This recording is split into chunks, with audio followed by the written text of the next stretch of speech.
كنت عند الناس دول بشتغل عندهم، وبصراحة كنت متضايقة جدا. كنت متضايقة جدا. هقول لكم انا كنت متضايقة ايه وايه اللي انا كنت بفكر فيه، وكنت بفكر اسيب الشغل ليه، وهقول لكم ايه الحقيقة بكل ما يعني الكلام مثلا اللي انا ممكن اكون قلته قبل كده، ممكن ما اكونش قلت الحقيقة قوي او قلتها مش عارفة مش فاكرة يعني، او ممكن اقول حاجة واطنش حاجة كده يعني. كمان هقول لكم ان انا قلت لبنتي على قلت لها ان احنا كنا كلنا يعني كنت انا وبنتي وكم واحدة كده بنتكلم على الست دي، مش بنتكلم عليها بالنم. كنا بنقول ان فعلا فعلا الراجل اللي هي متجوزاه هيسيبها في يوم من الايام، والبنت كان عندها يقين ان جوزها هيسيبها. لكن سبحانك يا رب، سبحانك يا رب، والله العظيم يا جماعة ربنا ما بيجيب غير الخير للعباد. فأحيانا ندعي، أحيانا ندعي يعني احنا ندعي بحاجة، الحاجة اللي هتيجي دي اللي احنا بندعي بيها هتكون شر، ما احنا ما نعرفش انها تكون شر. يعني مثلا ممكن ندعي برزق جامد، ممكن ندعي بسفرية، ندعي بأي حاجة احنا نفسنا فيها. بس لو ربنا سبحانه وتعالى استجاب ليها، يعني لو يعني هي مش خير لنا فهتيجي هتتعبنا. زي مثلا ما تبقى ست مخنوقة من ولادها وبتاع، تقعد تدعي عليهم وهي لو ربنا سبحانه وتعالى استجاب الدعاء على عيالها، اكتر واحدة هي هتتحصر، اكتر واحدة هي هتشوف الويل قلبها يتحرق، اكتر واحدة. فنحمد رب العالمين سبحانه وتعالى ان ربنا سبحانه وتعالى هيجيب الخير، وما ندعيش على اي حد. تمام. انا مش عارفه قلت لكم السلام عليكم ورحمه الله وبركاته ولا لا. وعلى كل لو ما كنتش قلت فانا بقول السلام عليكم ورحمه الله وبركاته. ربنا يسبحكم بالخير والسعاده، ربنا يكرمكم في عيالكم وفي صحتكم وفي دنيتكم وفي اخرتكم. بحبكم في الله. انا يا جماعه لما كنت عند بنتي في حد انا جبته من احفادي عندي في البيت، تمام، والحد ده كان عيان، واكيد انا الدنيا مكركبه ومش نظيفه، فانا اكيد مش عشان الحد نايم فانا مش هروق، لا هروق. بس زي ما تقولوا كده ممكن حتة منه كده تبان. انا مغطياه بالملاية او بالكوفرتة، والله ما فاكرة مغطياه بايه. بس يعني ايه، قلت اروق الأوضة وبعد كده اخش على الطرقة اللي بين المطبخ والحمام انضفها، وبعد كده اخش على الحمام انضفه، لان انتوا عارفين ان الحمام بيبقى دايما في مية متحوشة. وطبعا ان كان اي حد بيشطف انا او غيري بتبقى الدنيا زفرة. ليه زفرة؟ لان مثلا هنتشطف فين؟ ما احنا بناخد مية مية بتندلق في الارض يعني. المهم نجيب كلور وديتول وننضف الحمام. صلوا على سيدنا النبي عليه الصلاة والسلام، وادعوا لنا دعوة حلوة كده من القلب. ربنا يوسع رزقكم، ربنا يكفيكم شر المرض وشر المستخبي، ربنا يسعد أوقاتكم ويسعد أيامكم. ربنا يجازيكم كل خير على كل دعوة بتدعوها لي، ربنا يكفيكم شر المرض ويكفيكم شر المستخبي، ربنا يرزقكم رزق تتعجب له أهل السماوات والأرض. احنا في أيام كريمة وأيام مفترجة، كلنا ندعي بالخير يا جماعة، محدش يدعي على أي حد بالشر، كلنا ندعي بالخير. لان ربنا سبحانه وتعالى انت لما بتدعي بكلمه طيبه، بتدعي بكلمه طيبه لاي حد، لاي حتى لو الحد ده كان اذيكي، بتدعي عليه بكلمه طيبه، فاكيد ربنا سبحانه وتعالى يعني ان شاء الله يستجيب الدعوات الصالحات، ويهدي جميع ما خلق على وجه الارض. وان ربنا سبحانه وتعالى عارفين ان هو ما بيجيبش غير الخير. اللهم لك الحمد والشكر يا رب العالمين. كنت بشتغل عند ناس وكنت بصراحة عايزة امشي، فكان معايا واحد سواق الله يمسيه بالخير، يعني من دور خواتي كده الاصغر مني. فكنت دايما اقول له انا عايزه امشي، انا اتضايقت من الشغل ده. طب انا عايزه امشي ليه واتضايقت من الشغل ده؟ هو انت شايف ايه؟ انا يعني ما كانش في حد قدامي اكلمه غيره هو. انت شايف ايه؟ يقول لي انا شايف ان يعني بصي، هو ربنا سبحانه وتعالى انت بتدعي بس ربنا مش عايز يحقق لك الدعوة دي، لان ربنا عارف وان انت يعني الوقت اللي انت فيه هنا دلوقتي ده هو اصلح وقت. الظروف اللي انت فيها دلوقتي هنا ده هو اصلح ظروف ليكي. فربنا شايف وعارف ان مش عايز يستجيب الدعاء دلوقتي، لانه عارف ان انت افضل وقت ليكي دلوقتي اللي انت فيه.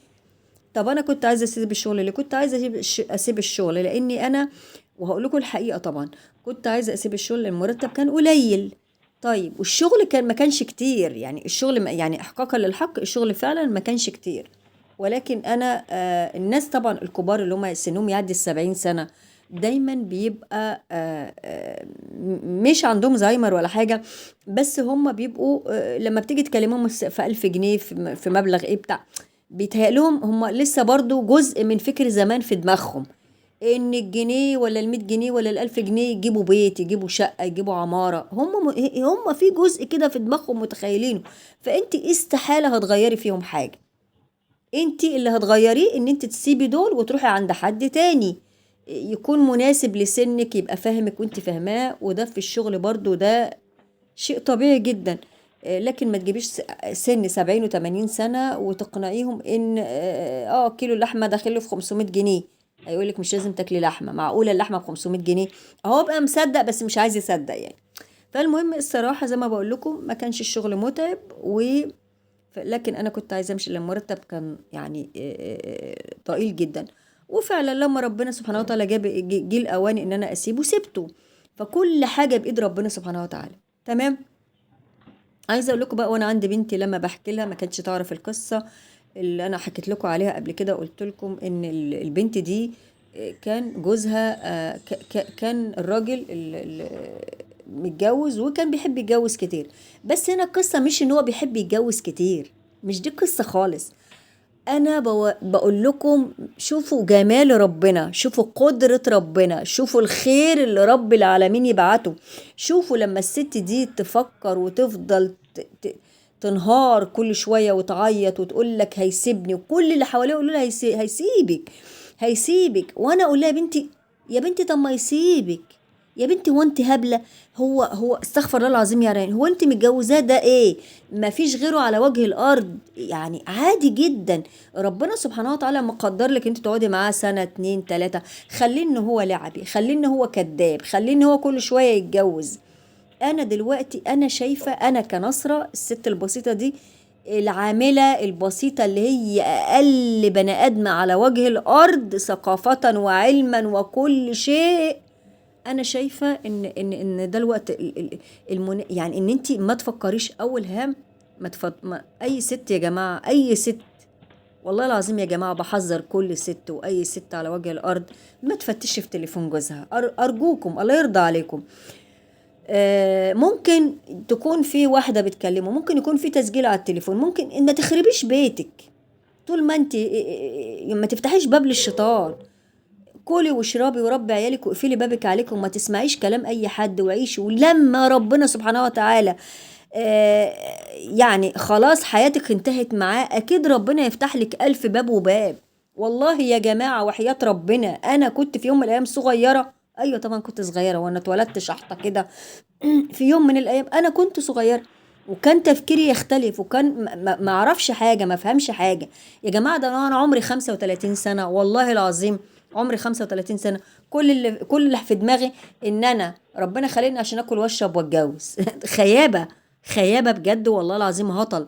لكن الانسان مع الوقت مع بيسمع برامج، بيقعد يتكلم مع ناس مثقفة، بيتكلم مع ناس فاهمة، بيتكلم مع ده بيتكلم مع ده، أكيد بنكتسب خبرة. ما هو كل يوم يفوت علينا لو إحنا ما اكتسبناش خبرة فدي تبقى كارثة وتبقى خيبة. مش كل الناس بتتعلم، مش كل الناس ظروفها أو حياتها تسمح إن إحنا نتعلم ونخش جامعة، وظروفنا كلنا ظروفنا تختلف عن بعضينا. كلنا اللي قادر واللي مش قادر واللي جاهل واللي كلنا ظروفنا تختلف عن بعضنا. بس الشاطر اللي هو يفكر دايما ويسأل دايما ويستفيد دايما من الناس اللي متعلمة، من برنامج، من حد هو اشتغل عنده. مش لازم يكتسب، مش القصة كلها تكتسبي من شخص فلوس، لا، اكتسبي معرفة، اسألي. انا كنت بشتغل عند مدام اللي سافرت دي، كنت اقعد اسالها يا مدام هم هنا بيعملوا ليه في القريه، يا مدام هو انت ليه لو عايزه تبيعي تلجئي لهم، يا مدام هو ليه. دي كلها معلومات عامة نتثقف بيها. حاجة آية سمعناها في الدين نسأل فيها، نسأل أهل العلم. مشكلة قابلتنا في حياتنا نروح دار الإفتاء ونسأل. طول ما احنا عايشين نتعلم، طول ما احنا عايشين نتعلم. ايه المشكلة؟ ما هو ده أمر طبيعي جدا. فكنا كلنا دايما حاطين في بالنا ان هو عمره ما هيسقى. اصل انا واحد عايش مع مراته 10 15 سنة، يوم مراته تعرف ان هو اتجوز عليه هتسمي عليه وتطبطب عليه؟ لا، هتقول له يا انا يا هي، فهيختار مراته وعياله، ده الوضع الطبيعي. ولو هو بيحب الجواز هيتستنى شويه، بعد كده هيلعب بديله وهيتجوز عادي، يعني مش قصه. يعني العيال الصغيرين فاهمين كل حاجه، يعني مش الكبار بس. فعايزين فيجي فربنا سبحانه وتعالى يألف بين قلوب الزوجتين. وربنا دايما يجيب الخير. والدعاء، الدعاء يا جماعة، الدعاء هو نص العبادة، زي العلماء ما بيقولوا ان البت دي قعدت تدعي كتير وتعيط كتير وتطلب من ربنا كتير وتعذبت كتير لحد ربنا سبحانه وتعالى بعد الراجل ده ما طلقها بشهر، لان مراته كانت عرفت. بعدها اتكلم مع مراته ورد وانا قلت لكم القصة دي. لكن انا مش بتكلم ان هو طلقها عملها، انا بتكلم ان الدعاء، الدعاء يا جماعة، الدعاء ربنا سبحانه وتعالى بيستجيب الدعاء اللي ما فيهوش شر. ان انت ما بتدعيش على حد، ان انت ما بتأذيش حد، ان انت ربنا سبحانه وتعالى بيستجيب الدعاء الجميل، الدعاء اللي يفيدك، الدعاء اللي يفيدك ويفيد الناس. ربنا يعني بيستجيب الخير بالدعاء الخير، مش بيستجيب بالدعاء الشر. ربنا سبحانه وتعالى رب قلوب، وربنا كريم وجميل وحليم وغفور ورحيم. اللهم لك الحمد والشكر يا رب العالمين على نعمتك. ادعوا لاخواتكم وادعوا لي وادعوا لأمة سيدنا محمد صلى الله عليه وسلم. ادعوا بالفلاح والصلاح والصحة ورزق وحسن الخاتمة. ربنا يكرمكم جميعا حسن الخاتمة. ربنا يكرمكم جميعا في عيالكم وفي صحتكم وفي دنيتكم وفي حياتكم، الخير كله والبركة كلها. زي العلماء بيقولوا الدعاء نص العبادة. انت بتدعي عندك يقين ان ربنا موجود، انت بتدعي عارفة انت بتدعي بالخير، فان شاء الله ربنا سبحانه وتعالى مش هيجيب غير الخير. اشوفكم على خير.